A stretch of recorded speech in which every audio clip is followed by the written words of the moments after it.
کیا آپ جانتے ہیں کہ آپ کے چہرے کے بالکل درمیان میں ایک ایڈوانسڈ AC مشین لگی ہوئی ہے؟ جی ہاں، آپ کی ناک صرف سانس لینے کا راستہ نہیں بلکہ ایک ہائی ٹیک ایئر کنڈیشنر ہے۔ اگر باہر شدید سردی ہو تو یہ ٹھنڈی ہوا کو سیکنڈ کے 1000ویں حصے میں گرم کر دیتی ہے تاکہ آپ کے پھیپھڑے ڈیمیج نہ ہوں، اور اگر ہوا گندی ہو تو اس کے اندر لگا سیکیورٹی سسٹم جراثیم کو وہیں روک لیتا ہے۔ لیکن سب سے بڑا سائنسی معجزہ نیزل سائیکل ہے۔ کیا آپ نے کبھی نوٹ کیا آپ کی دونوں نتنیں کبھی ایک ساتھ برابر کام نہیں کرتی؟ ہر 4 گھنٹے بعد یہ شفٹ تبدیل کرتے ہیں۔ جب دائیں ناک چلتی ہے تو آپ کا لیفٹ برین ایکٹیو ہوتا ہے، اور جب بائیں چلتی ہے تو رائٹ برین۔ یہ دماغ کو بیلنس رکھنے کا سسٹم ہے۔ سائنس آج حیران ہے، لیکن اسلام نے 1400 سال پہلے ناک کو زندگی کی شروعات قرار دیا تھا۔ جب اللہ نے حضرت آدم علیہ السلام میں روح پھونکی تو وہ سب سے پہلے ناک کے راستے داخل ہوئی، اور جیسے ہی زندگی ناک میں پہنچی آدم علیہ السلام نے چھینک ماری، اور کائنات میں سب سے پہلا لفظ جو انسان کی زبان سے نکلا وہ تھا الحمدللہ۔ آج سائنس کہتی ہے کہ چھینک دماغ اور جسم کو ریسیٹ کرنے کا بہترین طریقہ ہے۔ اسلام میں وضو کے دوران ناک میں پانی ڈالنا فرض ہے۔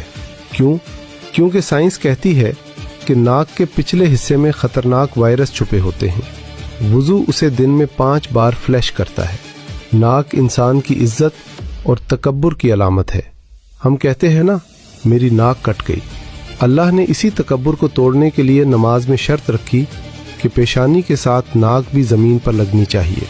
غور کریں، اگر ناک کی نوک میں ہڈی ہوتی تو سجدہ کرتے وقت یہ ٹوٹ جاتی، لیکن اللہ نے اسے نرم کارٹلیج سے بنایا تاکہ تم بار بار سجدہ کرو اور یہ ٹوٹے نہ۔ میڈیکل سائنس کہتی ہے کہ سجدے میں ناک زمین پر رگڑنے سے سائنس کا پریشر ریلیز ہوتا ہے۔ یہ صرف عبادت نہیں بلکہ آپ کے اس AC فلٹر کی صفائی اور مینٹیننس ہے۔ سوچئے، اگر چہرے پر یہ ابھار نہ ہوتا تو ہم کتنے خوفناک لگتے۔ یہ ناک ہی ہے جو آپ کو خوشبو کے ذریعے پرانی یادوں میں لے جاتی ہے۔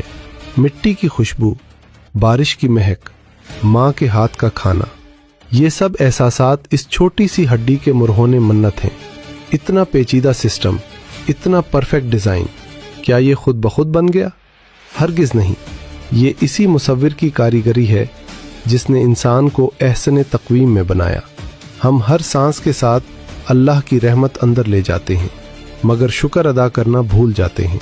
اگر یہ ویڈیو آپ کے دل اور ناک کو پسند آئی ہے تو اسے صدقہ جاریہ سمجھ کر اپنے دوستوں کے ساتھ شیئر کریں۔ اگر آپ کو ہماری ریسرچ پسند آئی ہے تو اسٹارز بھیج کر ہماری ٹیم کو سپورٹ کریں۔ آپ کی سپورٹ ہمارے لیے تازہ ہوا کے جھونکے کی طرح ہے۔ کمنٹ میں ایک لمبی سانس لیں اور لکھیں الحمدللہ۔ اللہ ہمیں عاجزی والا سجدہ نصیب فرمائے، آمین۔